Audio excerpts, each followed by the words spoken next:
अध्यक्ष महोदय, शिवसेनेच्या वतीनं 293 या प्रस्तावावर बोलण्यासाठी मी उभा आहे. मला आज सुरुवातीलाच बोलायचं होतं, त्यामुळं माझी ओपनिंग होती. मला 10 मिनिटं आपण डिस्टर्ब करू नका. बरोबर 5:26 तुम्ही बेल मारा. मी 27व्या मिनिटाला खाली बसेन. आणि अध्यक्ष महोदय, सत्ताधारी पक्षाच्या वतीनं हा जो 293चा प्रस्ताव आहे त्यावर बोलताना सत्ताधारी पक्षातील सगळे लोक सरकारचं अभिनंदन करत आहेत. त्यांच्या बोलण्यातून असं दिसतंय की महाराष्ट्रातले सगळे प्रश्न आता संपलेले आहेत. जिकडे तिकडे चोहीकडे आनंदी आनंदगडे आणि प्रशंसेचे नुसते चौघडे अशा प्रकारचं वाचताना दिसत आहेत. सुरुवात जरी अभिनंदनानं होत असली तरी हळूहळू मग त्यांच्या पोतडीतील जे आपल्या मतदारसंघातले जे काही प्रश्न आहेत त्या पोतडीमधून बाहेर येतात आणि मग सरकारविरुद्ध असलेला असंतोषाचा जो स्वरूप आहे ते बाहेर दिसतंय. आणि म्हणून जे सत्ताधारी पक्षांना बोलता येत नाही, बोलता येणारं नाही, त्यांना शक्य नाही, ते सगळं बोलण्याचा मी प्रयत्न करतोय. म्हणून मला वेळ द्या. अध्यक्ष महोदय, आपण खरोखरच पुढे जात आहोत का?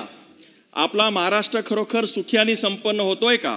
आणि म्हणून लाडक्या बहिणीला, शेतकऱ्यांना आणि एकूणच फसव्या घोषणा देऊन स्मार्टली फसवून महाराष्ट्रामध्ये जे काही सरकार आज या ठिकाणी आलेलं आहे त्या सरकारकडून सगळ्या शेतकऱ्यांची, ग्रामीण भागाची, महाराष्ट्राच्या विकासाची घोर अक्षरशः त्यामध्ये फसवणूक झालेली आहे.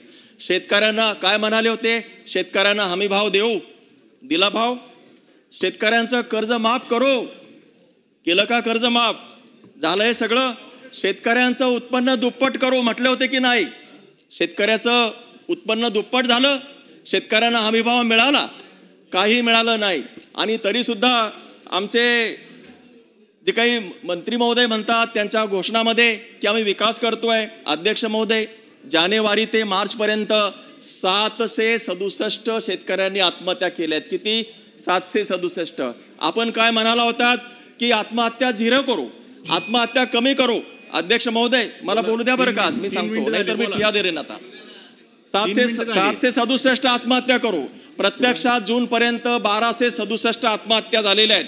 शेतकरी काय आनंदानं आत्महत्या करतायत का की सरकार स्थापन झाल्यामुळं आनंदून ते आत्महत्या करतायत? या सगळ्या गोष्टीचा ठाव घेण्याची गरज आहे. अध्यक्ष महोदय, कोऱ्या कागदावर शाईनं काळं करण्यासारखं नसतं मातीला हिरवं करणं. ऐकून घ्या, कोऱ्या कागदावर शाईनं काळं करण्यासारखं नसतं मातीला हिरवं करणं. इथं जीवच पेरावा लागतो वापशावर, तेव्हा कुठं मातीला हिरवा कोंब फुटतो. तुमच्या आश्वासनानं, तुमच्या भाषणानं जर का शेतीच्या मातीला जर का कंस फुटले असते तर आमच्या शेतकरी राजाला आत्महत्या करावी लागली नसती आणि महाराष्ट्राचं आज वाळवंट झाल्याची जी परिस्थिती आहे ग्रामीण भागाचं, ते बघण्याचं चित्र आपल्याला दिसलं नसतं. अध्यक्ष महोदय, औद्योगिक प्रगतीच्या संदर्भात अनेक चर्चा झाली. कोटीच्या कोटी उड्डाणं घेण्याचं सांगण्यात आलेलं आहे. मी नेहमी म्हणतो की 36 जिल्ह्यापैकी फक्त 9 जिल्हे याच्यामध्ये विकसित आहेत. आमचं दुखणं वेगळं आहे. अध्यक्ष महोदय, समजून घ्या.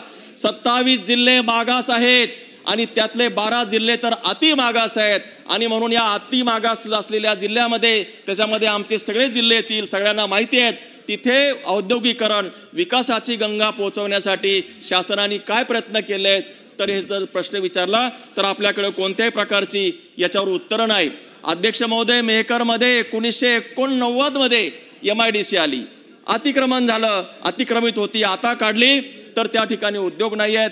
मला आमच्या मतदारसंघामध्ये MIDC साठी आणखी 300 एकर जागा लागते आहे. ती जागा आम्हाला सरकारने दिली पाहिजे. शेतीवर आधारित उद्योगधंदा एकही नाही, शेतीवर आधारित नाही किंवा एखादा मोठा आपले कुटे साहेबांनी सांगितल्याप्रमाणे पश्चिम महाराष्ट्रामध्ये एकही मोठा उद्योग नाही. हा मोठा उद्योगधंदा आणण्यासाठी सरकारनं प्रयत्न करण्याची गरज आहे. इथे RO आहे, वाशिम, अकोला आणि बुलढाणा जिल्ह्यासाठी. अकोल्याला एक RO आहे, त्याला रिजनल ऑफिसर म्हणतात, तो सुद्धा अतिरिक्त आहे. MIDC औद्योगिकरण करण्यासाठी एक अधिकारी सुद्धा उद्योग विभाग जर देऊ शकत नसेल तर आपण कोणत्या स्वप्नरंजनामध्ये आहे? आणि म्हणून स्वतंत्र दर्जाचा अधिकारी आम्हाला पाहिजे. अध्यक्ष महोदय, माझ्या मतदारसंघामध्ये लोणार एक शहर आहे. तिथे 52,000 वर्षापूर्वी उल्कापात झाला होता आणि ते जागतिक दर्जाचं शहर असल्यामुळे त्या ठिकाणी जगभरातून अनेक पर्यटक येतात. परंतु आज त्या लोणारची जी स्थिती आहे ती अक्षरशः बकाल अवस्थेमध्ये आहे. त्या ठिकाणी पर्यटन विभाग आहे, वन विभाग आहे, आर्किओलॉजिकल ऑफ ASI आहे, ह्या सगळ्या मिळून त्या ठिकाणी एक समिती नियुक्त केली आहे. माझ्या इलेक्शनच्या अजेंडामध्ये मी लोकांना सांगितलं होतं की एक लोणावळा आहे, लोणारचा लोणावळा आपण करू शकतो पर्यटनाच्या माध्यमात. लोकांनी मला मदत केली, पण त्या कमिटीमध्ये अध्यक्ष महोदय लोकप्रतिनिधीच नाहीये. लोकांच्या आशा आकांक्षा ज्या आहेत त्या समितीसमोर मला मांडायच्या आहेत. आणि म्हणून अध्यक्ष महोदय बघा 23च झालेत, 27 मिनिटाला. अहो मी एकटाच तर बोलणार आहे शिवसेनेच्या वतीनं. तसं नाही, बोला बोला. शिवसेनेच्या वतीनं मी एकटाच अध्यक्ष महोदय, घाई नका करू. आणि तुम्ही माझे शेजारी तिकडे गेल्यावर बदलता अध्यक्ष महोदय. तुम्ही 5 मिनिटं मला बोलू द्या तुमच्यावर. अध्यक्ष महोदय, हो अध्यक्ष महोदय, ह्या लोणावळ्याला विकास करण्यासाठी त्या ठिकाणी रोपवे असला पाहिजे. तिथे दैत्यसुदन मंदिर आहेत, चालुक्य असेल, राष्ट्रकूट असेल, अतिशय ऐतिहासिक पुराण त्या ठिकाणी मंदिर आहेत, हेमाडपंथी मंदिर आहेत, लोणारची धार आहे. तिथे पर्यटनासाठीचे चांगले पॉईंट्स तिथे डेव्हलप करता आले असते. लोणारचं जे काही सुशोभीकरणासाठी जे बकाल झाले ते करता आलं नाही. मेहकर शहर आहे, मेघांबर ज्याला म्हणतो आम्ही, मुख्यमंत्री महोदय विदर्भाचे आहेत आणि त्यांना या निमित्तानं मी विशेष विनंती करतो की मुख्यमंत्री महोदय विदर्भाचा विकास करण्यासाठी तुम्हाला विशेष लक्ष घालावं लागणार आहे. त्या ठिकाणी पेनगंगा नदी, काच नदी, सीतानाहनी नदी किंवा उतावळी नदी या नद्यांनी यावेळेस अतिशय मोठा हाहाकार उडवलेला आहे. शहराच्या शहर उद्ध्वस्त केले आहेत आणि म्हणून गाळ काढण्यासाठी संरक्षण भिंती त्या ठिकाणी देण्यासाठी शासनाने मदत करावी. अध्यक्ष महोदय 2च मिनिटं आता फक्त. शेत रस्ते, पानंद रस्ते, गावजोड रस्ते यांना PMJSY प्रमाणे मान्यता द्यावी.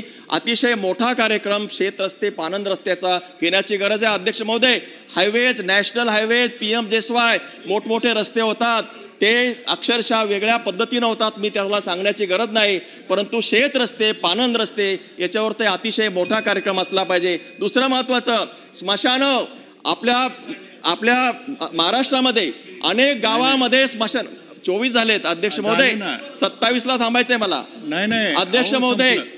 अध्यक्ष महोदय स्मशानं गावामध्ये, खेड्यामध्ये स्मशानं अजूनही नाहीत आणि काही गावामध्ये अनेक स्मशान आहेत. अध्यक्ष महोदय, आपण एक गाव एक स्मशान अद्याप करू शकलेलो नाही.